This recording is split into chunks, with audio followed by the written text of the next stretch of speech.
Ողջույն, դուք միացել եք Working Moms podcast-ին եւ այսօր մեզ մոտ ոչ սովորական էպիզոդ է։ Այսօր մենք ունենք մասնագիտական քննարկում մեղքի զգացումի թեմայով, որը շատ մայրիկներին է ծանոթ, եւ այսօր մեր հյուրն է Կենաց Ծառ հոգեբանական կենտրոնի համահիմնադիր հոգեբան, Working Moms podcast-ին շատ աջակցող եւ մեր կողքին կանգնած հոգեբան մասնագետ Սոսե Խաչիբաբյանը։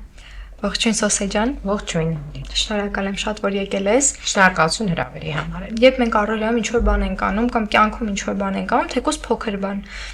Միանգամից ինքնագնահատականի վրա մեր ազդում է, մենք մեզ լավ ենք զգում, չէ՞, նույնիսկ երբեմն ժամանակից շուտ մեծամտանում ենք ինչ-որ գործողություն այնքան չարժի, ինչքան մենք ենք զգում,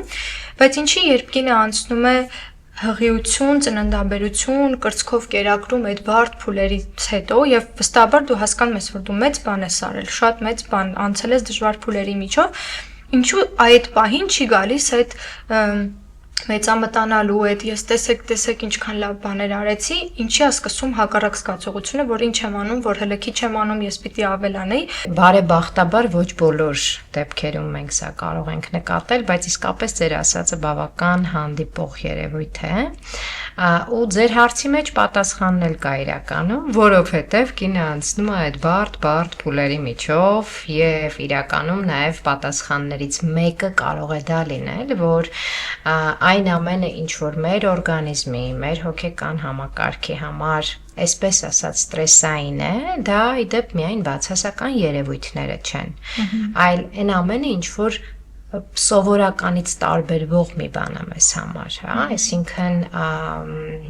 երևույթներ, որոնց միջով կինն անցնում է եւ այդ բոլորը շղթայական, այսպես հերթականությամբ,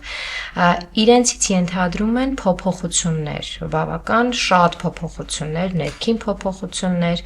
եւ դրա մեջ նաեւ այո կարող է լինել գերպատասխանատվությունը, մեծ պատասխանատվությունը,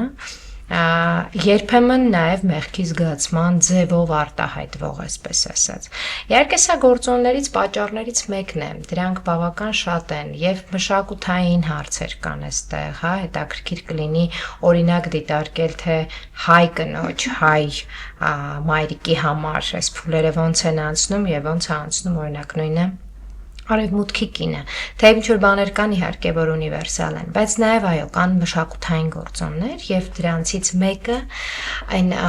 արտաքին երբեմն հանդիպող, հաճախ հանդիպող ճնշումներն են, հա, որ դու պիտի լինես այսպեսին, դու պիտի լինես եւ ներքնայնացվում էլ է կինն ինքն էլ է այսպես մտածում, որ ես պիտի լինեմ ամենալավ մայրը, օրինակ, ես պիտի հոգամ ամենալավ ձևով իմ երեխայի համար։ Եվ այս ամենը եւս էլի կարող են այս շղթայված զգացողությունները մեղքի զգացման հետ միասին առաջացնել։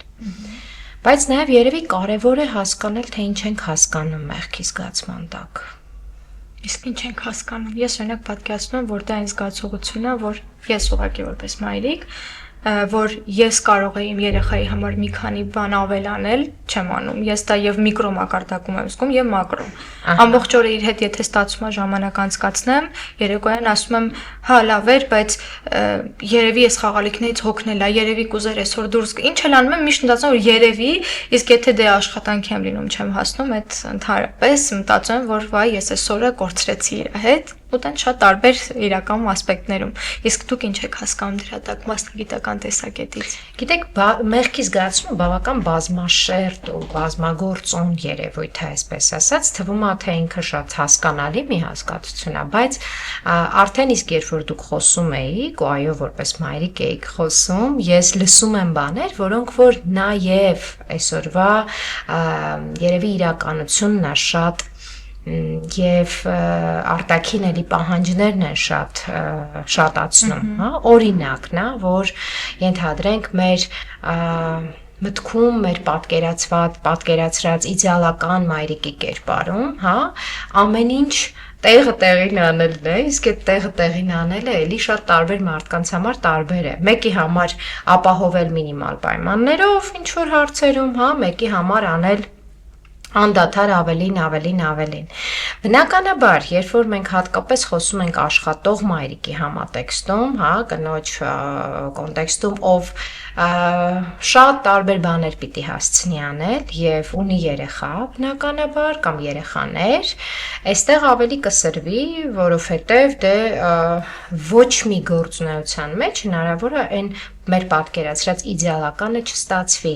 Այսինքն, եթե մենք գնանք դեպի այդ կողմը, շատ կարևոր է հասկանալ, թե ինչու ենք մենք այդքան իդեալական ուզում անել ամեն ինչ։ Եվ իրականում երեխան իդեալականի կարիքը ունի, թե ոչ։ Որտեվ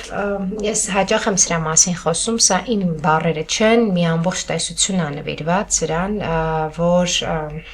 այսպես ակոչվում է, բավարար լավ մայրիկ լինելու մասին տեսություն, այսպես ասած, եւ ուշադրություն դարձնենք, այստեղ իդեալականի մասին խոսք էլ չկա, այսինքն հեղինակը, ով առաջ է քաշում այս մոտեցումը, ասում է, որ երեխային բավարար լավ մայրիկն էլ հերիք է, բայց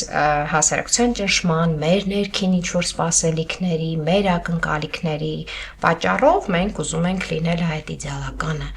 Իդեպ դրանով հաճախ վնասելով ոչ միայն մեզ, այլև երեխային։ Երեխային վայելելն ու մեղքի զգացումը կարող ենք հականիշ էմոցիաներ հասկանալ որպես, ու եթե անընդհատ մեղքի զգացում ենք զգում, արդյոք կարողանում ենք վայելենք բալիկին այդ ընթացքում։ Երևի մեղքի զգացումը, եթե մենք այն սուր դրսևորումների մասին ենք խոսում, առհասարակ ոչ մի բան չի թողնի, որ վայելենք այնպես, ինչպես որ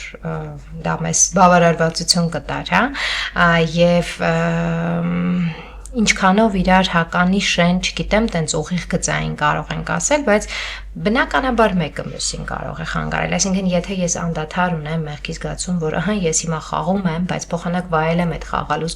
գործողությունը, գործունեությունը համատեղ ժամանցի երեխայի հետ, ես մտածում եմ, իսկ այ օրինակ 3 ես դա չարեցի, այլ ընկերներիս հետ դուրս եկա զբոսանքի, ենթադրենք, հա, ուրեմն ես միշտ չի որ իր կարիքն ունեմ, կամ հնարավոր է ինքը իմ կարիքն ունի ու ես միշտ չի որ իր կողքին եմ, բնականաբար լիարժեք չենք մենք իր հետ այդ պահին, այսինքն այստեղ եւ հիմա երեխայի այդ խաղալով իմ միտքը լրիվ ուրիշ տեղ է։ Ու այստեղ մի ուրիշ բան էլ կա, որը հաճախ չերևացող, բայց շատ կարևոր կողմ է, երեխաները շատ լավ զգում են ծնողների, հատկապես մայրերի զգացողությունը եւ ոնց որ վերցնեն այդ տեսանկյունից, այսինքն իրենք էլ ինչ որ ձևով զգան այդ մամայի տագնապը, լարվածությունը, կիսատության զգացումը, իսկ երբեմն էլ հաճախ կանայք, մայրիկները ուղղակիորեն դա ասում են։ Ես լավ մամա չեմ, չէ, երևի որ այսպես, ես երևի ասում են երեխային։ Ասում են երեխային, իսկ դա երևի պիտի ասեմ կտրուկ պիտի ասեմ, որ դա բոլորովին ցանկալի բան չի, հա, եթե նույնիսկ ծուր վտանգներ չունի, իսկ ունի վտանգներ։ Ինձ ուզում հասկանալ դա ավելի շատ կխրախուսի, որ երեխան մխիթարի, այսպես ասած, թե կբերենք նրան, որ երեխային էլ կսկսի թվալ, որ այո, մենք ինչ որ բացեր ունենք։ Գիտեք, եւ շատ տարբեր տարիքներում տարբեր։ Օրինակ, եթե 3 տարեկան երեխան կզարմացած կասի ոնց դու լավագույն մայրիկն ես աշխարհում, չնայած այդ պետք չի, հա, սпасել երեխայից այդ խրախուսանքի, որտեղ ստեղ ուրիշ կողմեր էլ կան, հուսամ կանդրադառնամ դրան, բայց առաջնահերթ ուզում եմ ասել, որ տարբեր տարիքային փուլերում տարբեր կերպ մեզ կվերադարձնեն։ Օրինակ, նույն դեռահասության շրջանում, երբ որ գալիս է այդ հակասության բունտի շրջանը, կարող է ինձ այդպես էլ ասի, դու լավ մամա չես, չգիտեմ, դուք լավ ծնողներ չեք, դուք այսպես չեք արել, այնպես չեք արել։ Այսինքն մենք այս մտածողության ձևն ենք սերմանում երեխայի մեջ։ Եվ ուրիշ մի բան, որ մեր հեղինակությունն ենք վիճարկում երեխայի մոտ, հա, այսինքն երեխան ինքը սկսում է մտածել, իսկ կարող է օրինակ իսկապես իմ մաման այնքան բավարար լավը չի հասցնում։ Այսինքն մենք հուշում ենք, որ ինքը նայի թերություն տեսնի, ինչպես կարող է արձագանքի մաման կամ ոնց ինքը իրեն հոգեբանորեն պաշտպանի, որ երեխայի այդ բառերը վերագրի երեխային, ոչ թե խորացնի, որ ինձ այսպես է ասում, ուրեմն ավելի վատ է ամեն ինչ, ես իրոք սխալ եմ։ Գիտեք, երևի այստեղ ավելի շատ ինչպեսի վրա չեմ կենտրոնանա, որովհետև այդ ինչպեսը բավական երկար ճանապարհ կարող է լինի։ Նայեք, երեխան շատ տարբեր բաներ կարող է ասել։ Իսկապես, երբ որ հատկապես առաջնեկի մասին ենք խոսում, երիտասարդ մայրիկը, ով ունի բալիկ, ում շատ նվիրվել է, փորձել է ամեն ինչ անել եւ այլ, եւ մեկ էլ այդ նույն ձեր ասած 3 տարեկանում, որը բնական ու շատ հաճախ հանդիպող երևույթ է, ճգնաժամի դրսևորումների հետ կապված, որ երեխան կարող ասի դու լավ մամա չես, կամ նույնիսկ ավելի ցավոտ մի բան ասի։ Երեխաները բավական դաժան են այդ տարիքում, օրինակ ասի, չգիտեմ, ես ինչի մաման քեզնից լավն է, կամ դու գնա, չգիտեմ, ուրիշի մաման եղի։ Լավատեղած դեռ չի խոսում։ Սպասեք, հնարավոր է։ Չէ, բայց այս ամեն ինչը իսկապես նրա մասին չի, թե ինչպիսին է մայրիկը։ Բնականաբար մենք պիտի սրա մեջ տեսնենք, փորձենք հասկանալ իսկապես որ մասներ, իսկ ինչի ասվեց, հա։ Ու միանգամից ասեմ իմ այս հենց նախադասությունը շարունակելով շատ կարևոր է նախ երեխային մի հատ ստոպ տալ, հա, այդ հույզերը սառեցնել ու հարցնել, հա, օքեյ, այդպես էս կարծում ինչու, կասես, որովհետև կարող է երեխան ասի, որովհետև դու ինձ չարար, չգիտեմ, 15-րդ կոնֆետը ենթադրենք, հա, ու այստեղ հնարավոր է որ իսկապես մենք երեխային կարիք ունենք նախ բացատրելու սերը ինչ է եւ ոնց է դրսեւորվում, հա, օրինակ 15-րդ կոնֆետը, որը որ քո ատամները վնասելու էր կամ չգիտեմ, փորիկը ցավեցնելու էր, դա է սիրելը, ինքը կասի, հա,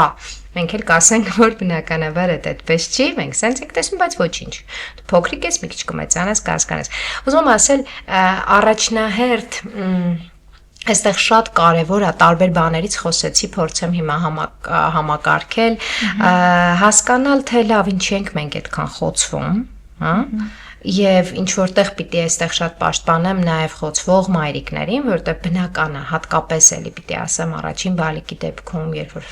երիտասարդը ավելի կին է եւ դեռ ամփորձ է եւ դեռ պատրաստ չէ այս ամեն ինչին եւ մի տեսակ շատ ավելի իդեալական ու սիրուն է պատկերացնում, թեև ինքը ամենասիրուն process-ներից է իսկապես, բայց եւ այնպես հաճախ կարան լինեն այս խոթերը ու շատ sense անսպասելի կարող է լինել մամայի համար, բայց առաջին հերթին մենք սովորենք տարբերակել երեխայի ասածը եւ այն իրականությունը, որում մենք ապրում ենք, կամ մեր որպես մամա ինքնագնահատականը, ինքնավերաբերմունքը, սպասելիքներն ու ակնկալիքները, ընդ որում զտենք, որն է մեր ակնկալածը, որն է սոցիումի ակնկալածը։ Ուզում եմ ասել, սա ճանապարհ է, որը որ երբեմն նաև հոգեբանի սենյակում է ավարտվում կամ սկսվում, հա, որովհետև երբեմն այո, մայրությունը կարող է նաև վեր բարձրացնել են հարցերը, որոնք որ եղել են, քնած են եղել, հա, այսինքն ինչ որ տրիգերներ, որոնք որ մեզ հուշում են, որ մի բան այստեղ ինչ որ շատ ինձ խորն է խոցում, հա, եւ իրոք միգուցե դա հենց միայն մայրության քո ճանապարհի հետ չի կապված, միգուցե համատները խորն են, միանշանակ Կա ինչ որ շեմ, հա, որ այս կետից արդեն պետք է աշխատել մասնագետի հետ եւ արդյոք պետքա այդ մտքերին ու այդ զգացողությանը վերաբերվել որպես մայրության թե ինչ որ նորմալ հատված, որ դե նորմալ է, միշտ էլ այդպեսի ինչ որ բան զգալու ես, որովհետեւ ոչ մասնագիտական շրջանակներում շատ են ասում, երբ որ ասում ես, էս եմ մտածում, շատ մարդիկ ասում են, դե դա միշտ էլ լինելու է, դա ծնող լինելու մի մասն է։ Արդյոք դա ծնող լինելու իրոք մի մասն է, թե պիտի անպայման դրա հետ աշխատել։ Երևի թե եւ Էմիլիա ջան, որովհետեւ ես ինքս գտնում եմ ու ինքս էլ մայրիկ լինելով ես հասկանում եմ, որ որոշ զգացողություններ իսկապես ծնվեցին մամա դառնալու հետ, հա, որը որ եթե ես միայն որպես մասնագետ էլ կարդայի գրականության մեջ եւ այլն, շատ տարբեր կերպ էի ընկալելու, միջև որ ինքը զգացի, որ շատ երբեմն ոչ, այսպես ասած, հիմնավոր, ոչ ապացուցելի եւ այլ եւ շատ իրացիոնալ մտքեր, մեկ էլ ծնվում են, երբ որ դու իսկապես ոչ միայն հենց մայր դառնալու բուն այդ առաջին օրերի ամիսների հետ կապված, այլ ամեն փուլում դու նոր բաների հետ բախվում ես, այսինքն ինչ որ բաներ կան, որ երևի թե բնական ընթացք են, գոնե այս ժամանակաշրջանի համար բնական ընթացք են, չգիտեմ, եթե մենք համեմատենք, կարող է 100 տարի առաջ, օրինակ, չգիտեմ, մեր նախատատիկները ուրիշ կերպ են եղել, բայց կա մի մաս, որը որ երևի թե ավելի շատ հենց այդ քրոնիկ մեղքի զգացման մասին է, որը որ կամ առհասարակ այս ապրումների, որ ես լավը չեմ, որ ես էլի չկարողացա, չհաջողեցի, հա, եւ շեմը շատ սուբյեկտիվ է իրականում, նայած թե երբ է մարդուն եւ որ մարդուն ոնց, հա, խանգարում եւ ազդում առօրյայի վրա, այսինքն կենսագործունեության տարբեր կողմերի, ոլորտների վրա ու շատ հաճախ քննացնում են իսկապես ու հասարակություններն է օգնում քննացնել, նորմալիզացնելով, ասելով դե դա նորմալ է, ոչինչ։ Հա, տագնապում ես, գիշերը չես քնում, նորմալ է, մայրը պիտի գիշերը չքնի, հա։ Այստեղ շատ ինչ որ ուղերձներ կա, որ մենք ստանում ենք, ու սրա մասին էլ էի ուզում ասել, որ շատ հաճախ մենք կարող է նույնիսկ մինչև մայրիկ դառնալը ոչ այնքան ցանկալի բաներ լսենք ու հատկապես նոր ծնող դարձող երիտասարդ կանայք, մի տեսակ արդեն այդ սպասելիքներով ոնց որ մայրությանը գան դեպի, այսինքն այն վախացնում մեր հասարակությունը։ Ընդ որում շատ տարբեր կողմերով։ Դե ոչինչ, վայելի կյանքդ հես է երեխադ։ Այո, ես փաստում եմ։ Կամ դու միշտ այսպես ես զգալու, կամ միշտ վախենալու ես, միշտ տագնապելու ես, այս դրա նորմալիզացմանն եմ ես որպես մասնագետ, որտեվ դա իրականում այդպես չի։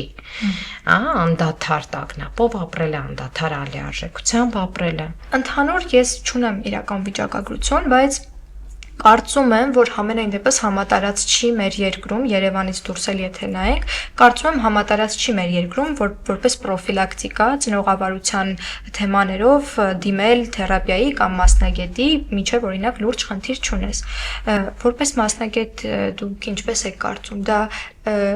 պետքա լինի ընդհանուր ծնողավարության հետ կապված կոնսուլտացիաներ, խորհրդատվություններ, պետքա լինի մեր ծնողավարական ճանապարհի նորմայի մի մասը,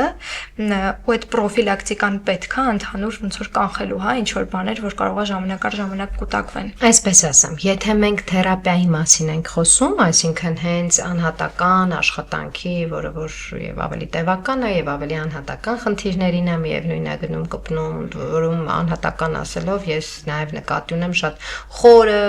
այսպես տրավմատիկ հարցեր եւս։ Ինչ վերաբերում է խորհրդատվությանը ծնողական, դա իհարկե մշտապես կարելի է ունենալ, այստեղ էլ չծայրահեղացնենք, որտեվ սրա հակառակ տենդենսներ ենք երբեմն նկատում մենք մասնագետներս, որ երբեմն շատ փոքրիկ հարցերի համար, որոնք որ նույնիսկ հոգեբանական բնույթ չեն կրում,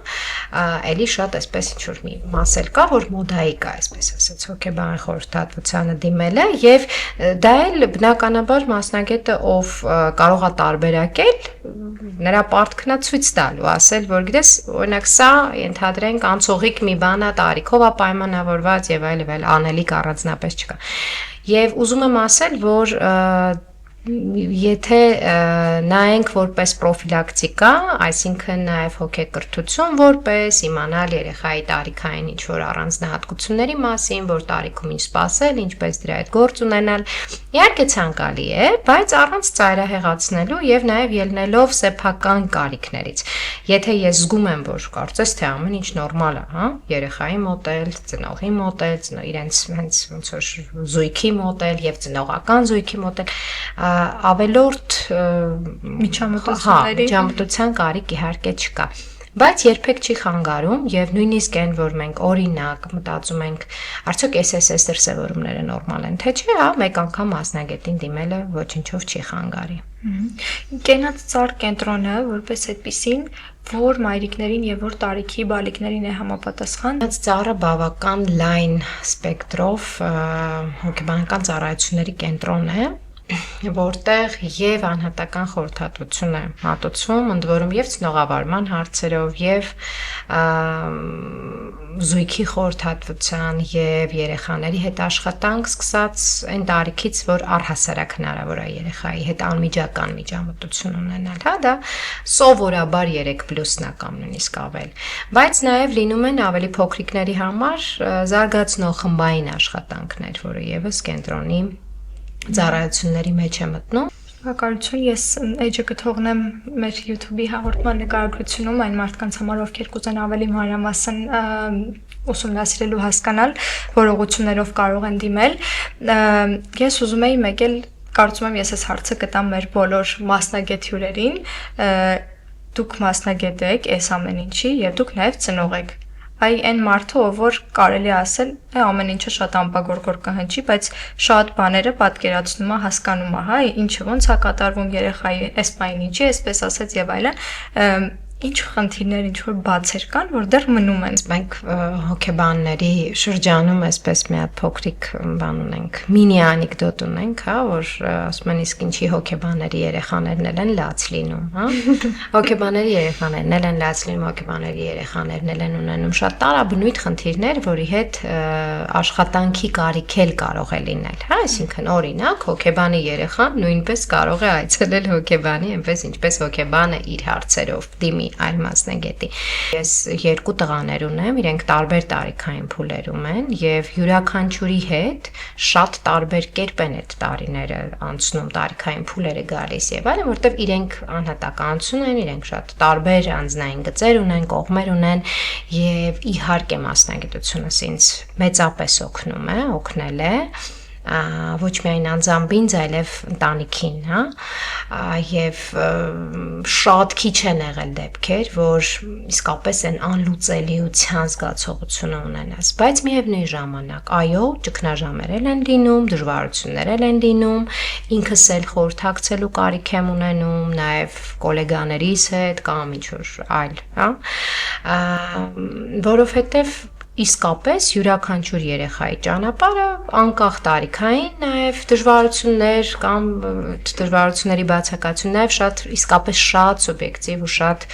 եզակի է եւ միայն տեսությունը երբեք չի կարող բացատրել այն ամենը, թեկուզ նաև մասնագիտական փորձը ինչ որ կոնկրետ անհատի հետ տեղի է ունենում։ Իսկ հենց դուք ու մեղքի զգացումը ինչ հարաբերությունների մեջ եք, դուք ունենում եք հենց այդ զգացողությունը։ Իհարկե ունենում եմ։ Ունենում եմ եւ շատ կարեւորը նկատելն է։ Իրականում սրա մասին ուզում էի ասել եւ իմ օրինակով կկիսվեմ, հա, շատ կարեւոր է տեսնել դա, նկատել, հա, այս ինչա տեղի ունենում, ինչից է, որտեղից է։ Դա այն մեղքի զգացումը չի, որ ինձ տարել է դեպի սեփական թերապիային, այսինքն գնալ դրա այդ գործ ունենալու եւ այլն, բայց ֆոնային երբեմն, այո, ինքը կարող է sense մի հատ գլուխ բարձրացնի։ Իմ պարագայում դա լինում է շատ զբաղված լինելու արդյունքում, հա, այսինքն օրինակ երեխան ինքն էլ կարող ասի, կարոտում ենք քեզ, հա, ինչ որ մի ընթացք էր, որ շատ զբաղված եմ լինում, երեխայից ես դա լսում եմ երեխայից կամ մյուս երեխայից, բայց գիտեք ինձ ինչն է շատ ուրախացնում այստեղ, որ նախ իրենք ունեն այդ թույլտվությունը դրա մասին խոսելու, ներքին թույլտվություն, այսինքն բարձրաձայնում են, հա, եւ ինչը որ դիալոգի մակարդակում է, բնականաբար շատ ավելի հեշտ է կարգավորել, այլ ոչ թե օրինակ երեխան մտածեր, որ վայ, որ ասեմ, կարոտում ենք, ինչ ես այդքան շատ աշխատում եւ այլ, հանկարծ կարող մայրիկս նեղվի, նեղանա, չգիտեմ, լաց ջղայնանա, հա, ահա, եւ ուզում եմ ասել, այս երկխոսությունը մեր մեջ կա։ Ես էլ կարող եմ ասել, որ հա հասկանում եմ, ես էլ եմ անսահման կարոտում, այս պահին էսպես է, օրինակ, չգիտեմ, շաբաթ-կիրակի միասին մի բան անելու ենք։ Եվ իմ պարագայում անձամբին օրինակով ինձ շատ օգնում է հնարավորինս հավասարակշռելը, հա, երեխայի հետ ժամանակ, ինքդ քո հետ անցկացրած ժամանակ, ընկերների հետ ժամանակ, զուգընկերոջ, հա, ամուսնու հետ ժամանակ եւ այլն, ինչի որովհետեւ միևնույն է, հիմա մենք խոսում ենք երեխայի հետ կապված մեղքի զգացման մասին, բայց հնարավոր է ուրիշ հաղորդման սահմաններում հարցնչի ինչ անել սեփական ժամանակը բոլորովին ինքդ քեզ չտրամադրելու մեղքի զգացման մասին, այսինքն հերիքա մի կողմը ամբողջությամբ այսպես իրեն իր վրա վերցնի, հա, քո ժամանակը, էներգիան, ամեն ինչը, մյուս կողմը այնտեղից հետո, հենց ասում եմ, բայես, Եվ ինչ որտեղ ուզում եմ ասել, այս զգացողությունը բնական է այն չափով, քանի դեռ մենք մեզ կարողանում ենք ուղղակի հարց տալ այս ինչ էր, որտեղից էր, ինչ կարող եմ սրա հետ անել եւ երբեմն էլ իսկ արժե ինչ որ բան անեմ, թե ուղղակի այս զգացողությունն է, որը պիտի ապրվի։ Այսինքն որոշ դեպքերում նորմալ է ու պետք չի շատ իր հետևից ընկնել, որովհետև նորմալ է բոլորս էլ ինչ որ տարբեր կետերում այստեղ թերի ենք, այստեղ շատ ենք, հետո այդ կշերքի նժարը թեքվում է։ Ինձ մոտ օրինակ իհարկե իմ բալիկը դեռ փոքր է խոսելու մասին դրա այդ մասին խոսելու համար, բայց իմ վրա ես զգում եմ, որ ինձ trigger անում են, որ եւ իմ բալիկը եւ ինձ թվում է բոլոր երեխաները բավականին միջև մեծ տարիք անընդհատ ուզում են, որ ոնց որ ծնողները ոչ մի բանով չզբաղվեն, չէ՞ միայն իրենց հետ լինեն։ Ու իրանք դա ցույց են տալիս շատ ակնհայտ։ Դա ինչքանով է ուռճացված այսպես զգացողություն մեզ համար, այսինքն դա երեխայի նորմալ ինչ-որ բան է, որ ինքը ամեն վարքեն ասում է, չէ, մի գնա, չէ, այս պահին արի իմ հետ, ու արդյոք երբ որ մենք այդ պահին իրեն թողնում ենք ու ինչ-որ մի բանով ենք զբաղվում մեզ համար, արդյոք այդ պահին ինքը իրոք այդքան տառապում է։ Տեսեք, նախ պիտի խոսեմ կապվածություն երևույթի մասին, որը որ տարբեր տարիքային փուլերում շատ տարբեր դրսևորման ձևեր ունի եւ տարբեր ընթացք ունի։ Ընդ որում կապվածություն ոչ միայն երեխայի դեպի մայրիկը, այլև հակառակը, հա, սա ասենց շատ զյադային հարաբերությունների մասին է։ Եվ եթե մենք խոսում ենք մինչև 2 տարեկան երեխայի մասին, այստեղ իսկապես հենց նաև շատ տակտիլ կապվածությունն էլ դեռ տեղ ունի, ինչքան էլ որ իրանք արդեն քայլում են, գնում են, հետազոտում են աշխարհը եւ այլ, բայց միևնույնն է մայրիկի ներկայության կարիքը իրենք շատ ավելի շատ ունեն, քան օրինակ 2-ից հետո, 3-ից հետո, հա, իրենք ինքնակամել փոխվելու են, այսպես ասած։ Բայց մյուս կողմից չմոռանանք, որ այդ մայրիկը եւս շատ տարբեր դերեր ունի, կյանքի տարբեր հարցեր ունի նաև լուծելու եւ միայն երեխան չի, որ իր ամբողջ կյանքը զբաղեցնում է եւ պիտի զբաղեցնի, հա։ Այստեղ էլի վերադառնում եմ այն մեսեջին, որը որ երբեմն կարող ենք հատկապես ավակ սերնդից լսել, որ երեխան երբ որ ծնվում է, դու էլ քո գլխի տերը չես, դու էլ քոնը չես։ Իհարկե սրա մեջ կա ճշմարտության բաժին, բայց ուզում եմ ասել, որ ծայրահեղացրած էլ չընկալենք։ Եթե այդ նույն մայրիկը ունի ցանկություն այսօր ուղղակիորեն 3 ժամով բացակայելու, գնալ ընկերների հետ լինել, կամ ամուսնու հետ լինել, կամ ինքն իր հետ լինել, հա, դրանով երեխային չենք վնասում բոլորովին, հա, մանավանդ եթե ինքը ապահով է, իր առաջնային կարիքները բավարարված են, եւ ճիշտ հակառակը, մայրիկը լինելով բավարարված, ուրախ, հա, լավ տրամադրությամբ եւ այլն, էլի օգտակար բան է անում երեխայի համար։ Անուղղակիորեն։ Իհարկե, եթե մենք պատկերացնում ենք, որ օրինակ կատարյալ մաման, այն մաման է, որ ամբողջ 24 ժամ երեխայի հետ է մինչև 3 տարեկան, 3-ում կտանի մանկապարտեզ, բայց դժվարությամբ եւ այլն, մենք չարաչար սխալվում ենք, այսպես չի։ Չի աշխատում այդպես, որովհետև արդյունքում շատ հաճախ մենք ունենում ենք մայրիկներ, ովքեր որ այդ ամեն ինչի կոնտեքստում նաև ունենում են շատ չգիտակցված բարկություն երեխայի հետ, երբեմն այդ հոգնածությունից, սպառվածությունից, ես ինքս աշխատանքում շատ եմ հանդիպել նման մայրիկների, ովքեր որոշել են, որ այսքան տարի տրամադրում եմ միայն երեխայից, դրանից հետո կզբաղվեմ ինձնով,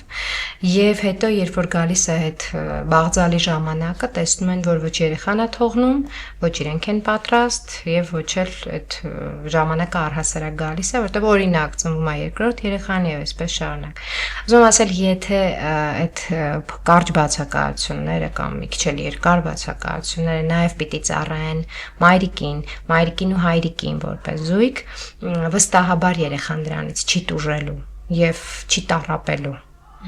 Իսկ կարոտելը բնական երևույթ է։ Մենք պիտի տարանջատենք այդ տառապանքը, ստրեսը կարոտելուց, այո, կարոտում է, մայրիկն էլ կարող է կարոտել։ Իմիջիալոց ես sense հետաքրքիր ինքս ինձ համար օրինաչափություն եմ նկատել, որ այդ մեղքի զգացում ասվածը կամ այդ որ քեզ անընդհատ թվում է, որ ինչքան էլ անես քիչ է, մենք զգում ենք երեխաների նկատմամբ, զգում ենք մեր ծնողների նկատմամբ հաճախ ու դե ծնողների նկատմամբ ինձ թվում է ավելի խորքային ենք զգում, երբեմն սիրո շրջանակներում ենք զգում, երբեմն էլ sense ոնց որ մաշածնի, որ ես ինչ էլ անեմ չեմ կարողանում ու իմ համար այս этаպում մի քիչ ես նմանացնում եմ այն զգացողությունները, որ երբեմն ունեմ ծնողներիս նկատմամբ եւ երեխայի ու ուզում եի հասկանալ արդյոք դա միգուցե ես փոխարել եմ իմ ծնողներից, որ միգուցե երբ ես փոքր եմ եղել, ես իրենցից անընդհատ զգացել եմ, որ իրենք ինչքան էլ ինձ համար անում են, մեկը կամ ասում, ես չեմ հիշում, որ այդպիսի բաներ են ասել, բայց կարծում եմ, որ զգացել եմ, որ ինչքան էլ անեն, քիչ է, անընդհատ փորձել են ավել ու արդյոք մենք փոխարում ենք այդ մոդելը մեր ծնողների։ Իրականում, այո, կարող ենք նաև մոդելը վերցնել եւ այնուամենայնիվ դրա հետ միասին շատ կարեւոր է, որ մենք մեր վերաբերմունքն էլ ունենանք այս ամենին, հա, որովհետև եթե մենք օրինակ լսել ենք, որ ինչ էլ անես երեխայիդ համար, քիչ,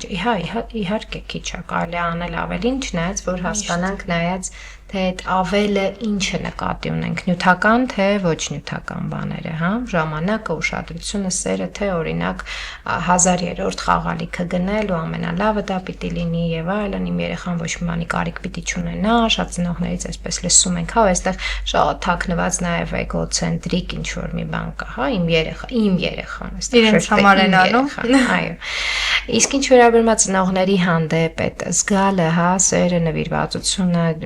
այնտեղ մի քիչ ուրիշ մեխանիզմներ են իհարկե աշխատում։ Երևի թե հատկապես այն մարդկանց համար, ովքեր ունեն եւ երեխա եւ ծնողներ, այսինքն այս միջին ավելի տարիքում են, երիտասարդության տարիքում են գտնվում, երկուսն էլ կարող են լինել եւ միաժամանակ կրկնակի բարթանում է հարցը, որովհետեւ մի կողմից դու երեխա ես, մի կողմից դու ծնող ես, ու այս երկու դերերի մեջ էլ երբեմն ոնց որ խճճվում ես, այսպես ասած։ Բայց էլի պիտի ասեմ, որ այն չափով, որ տանում է դեպի պատասխանատվություն, մի բան ավելանել, հա, միաձանգել տեսնել, օրինակ, չգիտեմ, մայրիկս ոնց է կամ papan այսօր ինչ արեց եւ այլ կամ երեխայի հետ կապված, սա լրիվ նորմալ է։ Բայց այն, որ մենք ունենք ներշնչված մեղքի զգացում, որ դու ինչ էլ անես, ծնողիդ երբեք, հա, այս վիճելի հարց չի, հա, իհարկե, բայց միևնույն ժամանակ երբեմն էլ շատ ոչ միտեղ չտանող մի բան է, հա, դա շատ դեստրուկտիվ բան է, երբ որ մենք միայն ու միայն կենտրոնանանք մեղքի զգացման վրա, այլ ոչ դեպի պատասխանատվություն, դեպի ավելի, այսպես ասած, բարձր վիբրացիաներով զգացողություններ, որոնք որ նաև տանում են դեպի եւ դրական ինքնազգացողության եւ կիսվելու, տալու, նվիրելու։ Ու այստեղ մի բան էլ եմ ուզում անպայման նշել, հատկապես նրանց համար, ովքեր որ դիտելու են ոդկասթը, իրականում վերջին տարիներին շատ տարբեր երևույթների մասին խոսելիս մենք չենք կարող հաշվի չառնել, հա, սոցիալական ցանցերի ազդեցությունը, սոցիալական տարբեր հարթակներում հնչող տենց բարձր կոչերը նրա մասին, որ իդեալական մայրը պիտի անի սա, իդեալական մայրը պիտի անի նա։ Ու գիտեք, նույնիսկ կարող է տեքստով չլինի, բայց մենք երբ որ տեսնում ենք ու մեր ենթագիտակցության վրա ազդում անհատես, այս ինչը օրինակ, այս հայտնի, չգիտեմ, բլոգերը, աստղը, դերասանուհին եւ այլն, այս արեց, հետո իր երեխային էստեղ տարավ, հետո իր օրը այսպես սկսեց, հետո եւ այլ, սա ակամայից հատկապես մի շերտի վրա, հա, մարդկանց, կանանց, իսկ կանայք շատ հետազոտություններ կան, որոնք որ ակնհայտ ցույց են տալիս, հա, երիտասարդ աղջիկները կանայք ավելի հակված են այս արտաքին ազդեցությունները վերցնելու, հա, եւ միանգամից գնում է այդ միտքը, ես տենց չեմ անում, ուրեմն ես լավ մամա չեմ, ես հիմա այս չարեցի, այսօր ես ոչ միտեղ չտարա, մի շաբաթա ոչ միտեղ երեխայից չեմ տարել, ոչ էլ խաղացել եմ հետը։ Ուզում եմ ասել, որ մենք մեր երեխայի համար լավագույն մամաներն ենք ու կարող է որպես հոգեբան չեմ սա ասում, որտեղ իսկապես ցավոք սրտի կան դեպքեր, որ մենք տեսնում ենք